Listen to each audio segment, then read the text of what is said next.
Dans cette vidéo, nous allons rappeler ce qu'est une relation d'équivalence et les propriétés principales des relations d'équivalence. Je vous rappelle que si vous connaissez déjà ces éléments, vous pouvez passer directement à la vidéo suivante. Alors commençons par une définition. Je prends un ensemble E, il n'y a aucune structure particulière sur E, n'importe quel ensemble. Eh bien, on dira qu'une relation losange est réflexive si chaque fois que je prends un élément de E, eh bien, il est en relation avec lui-même. Donc, essentiellement, si je le représente avec une flèche qui représente la relation, eh bien, il est en relation avec lui-même. On dit que la relation est symétrique si chaque fois que je prends deux éléments, x et y dans E, eh bien, lorsque x est en relation avec y, donc x losange y, ça entraîne que y est en relation avec x. Et enfin, troisième définition, si une relation est telle que chaque fois que je prends trois éléments, x, y et z, x en relation avec y et y en relation avec z, alors x est en relation avec z, eh bien une telle relation s'appelle une relation transitive. Donc nous avons défini réflexif, symétrique et transitive. Eh bien une relation qui a ces trois propriétés s'appelle une relation d'équivalence, et en général on la note avec un tilde comme ça qui est pour l'équivalence. Alors typiquement, si vous regardez cet ensemble E avec les éléments qui sont précisés, et puis les flèches qui signifient être en relation avec, eh bien vous voyez que là nous ne sommes pas pour l'instant en présence d'une relation d'équivalence pour plusieurs raisons. D'une part parce que elle n'est pas réflexive, cette relation, donc on va la rendre réflexive. Les éléments qui ne sont pas en relation avec eux-mêmes, il faut les mettre en relation avec eux-mêmes. Donc voilà, donc on a modifié notre relation pour que tout le monde soit en relation avec lui-même. Autre problème pour que cette relation soit une relation d'équivalence, mais il faut que ce soit symétrique. Donc chaque fois qu'un élément est en relation avec un autre, eh bien, il faut que cet autre élément soit en relation avec le premier. Donc nous faisons ça. Et puis troisième chose, il faut qu'on ait la transitivité. Donc on a un élément qui est en relation avec un deuxième élément, il faut qu'il soit donc, et le deuxième élément qui est en relation avec le troisième, eh bien, il faut que dans ce cas on ait la relation donc, qui est indiquée ici. Et puis comme il faut qu'elle soit symétrique, voilà, on doit du coup avoir la relation également dans l'autre sens. Donc vous voyez, quand on a un ensemble comme ça avec les éléments qui sont en relation de cette manière-là, eh bien là, nous sommes effectivement en présence d'une relation d'équivalence. Alors, si j'appelle tilde une relation d'équivalence sur un ensemble E, et si je prends un élément de cet ensemble E, on appelle classe d'équivalence de X tous les éléments de l'ensemble E qui sont en relation avec X. Alors, on le note avec X avec un point ou des crochets, parfois X bar. C'est l'ensemble des éléments en relation avec X. Alors prenons tout de suite un exemple. Si je regarde la classe d'équivalence de A, pour l'exemple qui est donné ici, pour cet ensemble E, eh bien la classe d'équivalence de A, c'est tous les éléments de E qui sont en relation avec A. Donc A, évidemment, forcément, puisque c'est réflexif, c'est la moindre des choses, et B et C sont également en relation avec A. En revanche, D, E et F ne le sont pas. Donc l'ensemble constituant la classe d'équivalence de A, qu'on note A point, ce sera A, B, C. De la même manière, la classe d'équivalence de D, c'est la paire D, E. La classe d'équivalence de F, c'est le singleton F, vous voyez, parce que le seul élément de E qui est en relation avec F, c'est lui-même. Vous remarquez que la classe d'équivalence de B, B point, et la classe d'équivalence de C, C point, sont égales à la classe d'équivalence de A. C'est normal, puisque A, B et C sont en relation. La classe d'équivalence de E, de la même manière, est égale à la classe d'équivalence de D. Alors, une fois qu'on a ces classes d'équivalence, eh bien, on va appeler E divisé par la relation d'équivalence. Ça va être un ensemble qu'on va appeler l'ensemble des classes d'équivalence des éléments de E. Ça s'appelle l'ensemble quotient de E par la relation d'équivalence. Je vous donne tout de suite un exemple. Si vous regardez notre ensemble de tout à l'heure, eh bien E divisé par la relation d'équivalence, ce sera trois ensembles, l'ensemble ABC, l'ensemble DE et l'ensemble F. Alors vous constatez une chose, c'est que cet ensemble, enfin ces trois ensembles qu'on vient de donner, forment une partition de E. Alors pourquoi est-ce que ça forme une partition de E? C'est toujours le cas pour une raison simple. D'abord parce que la réunion des classes d'équivalence, c'est forcément, enfin la réunion des éléments des classes d'équivalence, c'est forcément E tout entier, puisqu'il suffit de faire la réunion pour x appartenant à E de x points pour se convaincre que c'est E tout entier. Si je prends deux classes d'équivalence, soit elles sont d'intersection vide, bon, très bien, soit elles ne sont pas d'intersection vide, et dans ce cas, je prends un élément dans l'intersection, il est en relation avec tous les éléments du premier ensemble et tous les éléments du deuxième ensemble. Donc typiquement, si j'ai A dans x point et B dans y point, de manière générale, pas forcément juste dans cet exemple, eh bien je vais avoir A équivalent à Z et Z équivalent à B, donc A point égale B point, me donne x point égale A point égale B point égale Y point. Bon, alors ça me dit exactement que les classes d'équivalence sont égales. Donc vous voyez, j'ai bien la réunion qui me donne l'ensemble tout entier, et 2 à 2, ils sont disjoints, ces ensembles, donc c'est bien une partition de E. Vous voyez, donc ça c'est très intéressant. Avec une classe d'équivalence, je peux, en divisant donc mon ensemble par la relation d'équivalence, je peux avoir du coup une partition de E avec ces classes d'équivalence. Permettez-moi de vous donner un exemple. Si on prend les droites du plan. Bon, les droites du plan, si vous regardez la relation être parallèle à A, c'est bien une relation d'équivalence. Une droite est parallèle à elle-même. Si j'ai une droite A qui est parallèle à une droite B, la droite B est parallèle à la droite A. Et puis si j'ai deux droites qui sont parallèles et la deuxième droite qui est parallèle à une troisième, eh bien sûr la première et la troisième sont également parallèles. Donc c'est bien une relation d'équivalence. Et quand je divise l'ensemble des droites du plan par la relation d'équivalence, eh bien j'ai un ensemble de classes qui correspond simplement aux directions de ces droites. Je vais vous donner un autre exemple, qui est un exemple extrêmement classique, que vous avez sans doute déjà vu, enfin vous avez forcément déjà vu, c'est l'ensemble Z avec la relation d'équivalence être divisible par P. Alors ici, je prends P égale 5 pour simplement illustrer le sujet. Donc, évidemment, il faut que P soit supérieur ou égal à 2. Donc, être divisible par 5. Bon. Alors, est-ce que c'est bien une relation d'équivalence? La réponse est oui. Si, forcément, si x... Un deuxième exemple très classique, c'est le cas de E égale Z, avec la relation d'équivalence qui est définie par x équivalent à y si y moins x est divisible par p. P, un entier supérieur ou égal à 2. Alors, pour fixer les idées, je vais prendre p égale 5. Ça, c'est bien une relation d'équivalence. Pourquoi? Parce que x est bien en relation avec x, puisque x moins x égale 0, et 0 est divisible par 5.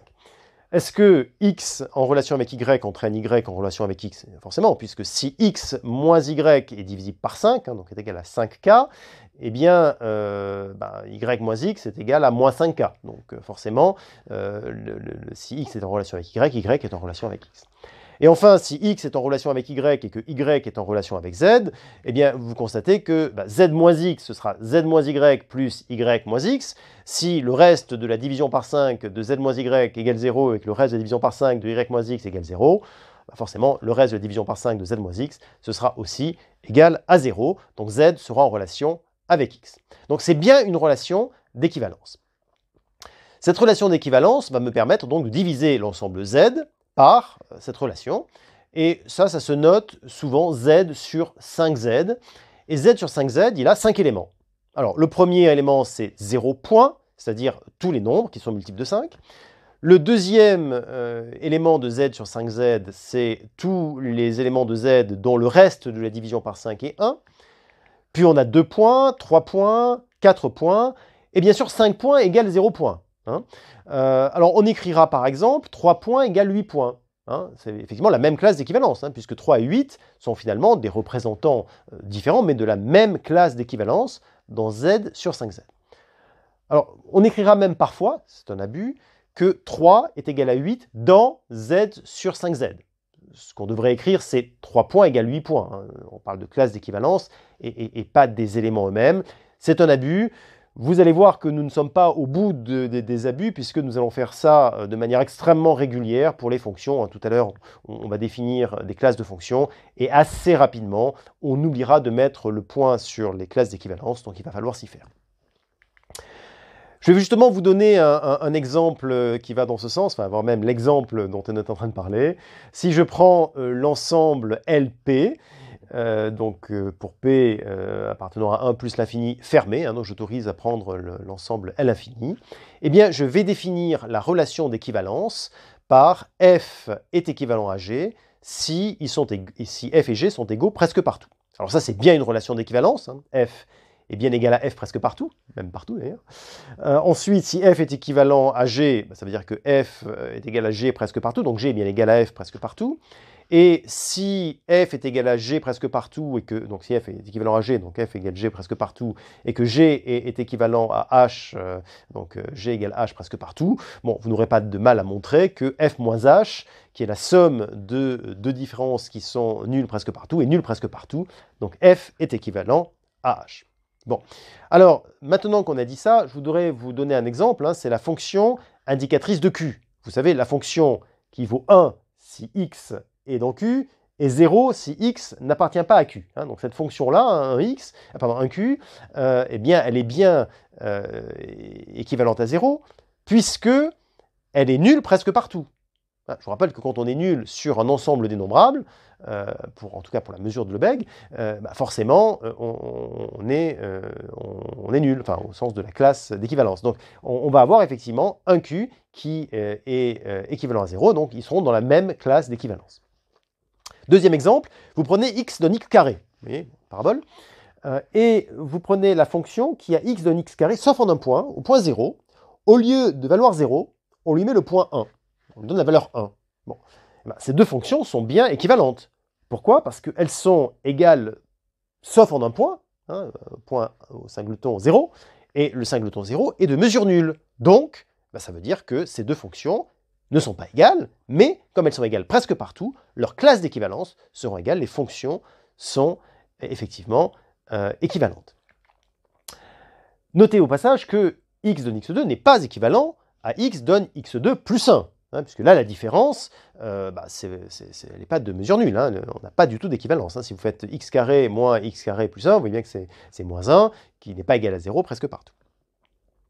Alors, ce que nous allons faire, c'est que nous donnerons dans quelques instants, enfin dans la vidéo de la section juste derrière, la définition de L droit, hein, LP droit, ce sera le quotient de LP, LP curviligne, avec la relation d'égalité presque partout. Alors tout de suite un exemple, hein, on l'a déjà dit, un Q, comme un Q est équivalent à 0, eh bien un Q sera égal à 0 dans LP. En fait, ce qu'on devrait dire, c'est les classes d'équivalence de 1Q et de 0 sont égales, mais nous écrirons 1Q égale 0 dans LP.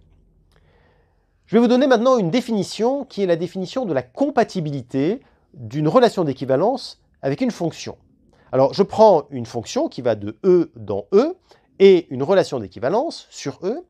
On dit que la fonction est compatible avec la relation d'équivalence si chaque fois que je prends deux éléments équivalents, eh bien, la fonction va me donner soit de la même valeur, soit des valeurs qui sont elles-mêmes équivalentes dans l'ensemble E. Alors, si on fait ça, eh bien, ça va nous permettre de définir une fonction, une autre fonction, hein, sur l'ensemble quotient. Vous voyez, comment est-ce que je la définis? Eh bien, puisque chaque fois que j'applique ma fonction f à un élément et que j'applique la fonction f à un autre élément qui est équivalent, on a la même chose. On va dire, puisque tous ces éléments donnent le même résultat, c'est le résultat qu'on va donner à la valeur de la classe d'équivalence. Donc la valeur de la classe d'équivalence, à l'image de la classe d'équivalence par f divisé par tilde, ce sera la classe d'équivalence de f de x. Et encore une fois, comme si je prends un autre représentant, ça donne une valeur qui est dans la même classe, j'ai bien la possibilité de définir la fonction de cette manière. Alors, bon, au lieu de noter f divisé par tilde, c'est quand même un peu lourd, hein, vous en conviendrez, on notera f, donc simplement il faudra être un peu vigilant, savoir si f s'applique à E ou si ça s'applique au quotient de E par tilde. Voilà, il faudra un peu être vigilant, enfin ça simplifie quand même beaucoup les notations. Je vais vous donner un exemple.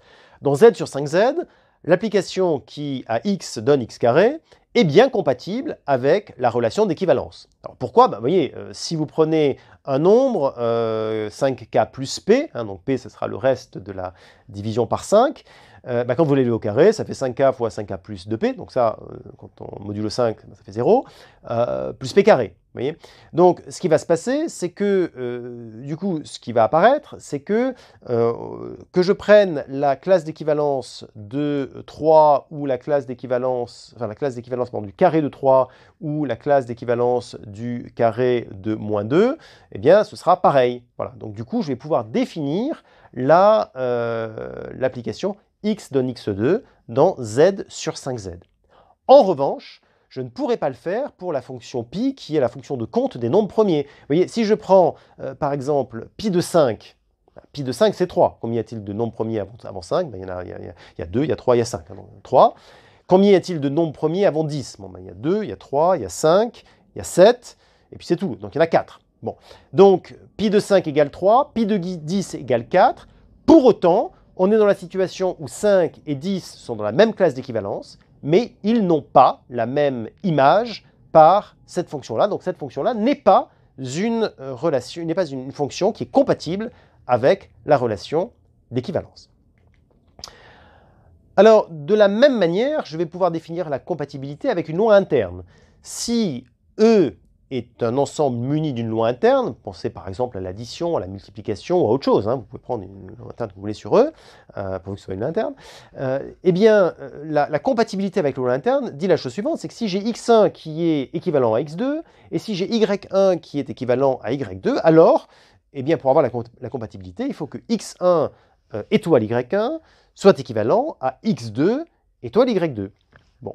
Et alors, si c'est le cas, de la même manière que précédemment pour les fonctions, je vais pouvoir définir une loi quotient qui va s'appliquer à l'ensemble quotient en disant, puisque finalement, la combinaison par cette loi interne ne dépend pas du représentant de la classe d'équivalence, eh bien, on va pouvoir dire que je fais des opérations directement sur les classes d'équivalence. Et j'insiste là-dessus, puisque peu importe ce que je prends comme élément de la classe d'équivalence, ça n'a pas d'importance, ça va me donner le même résultat. Donc je peux définir la loi interne pour l'ensemble quotient.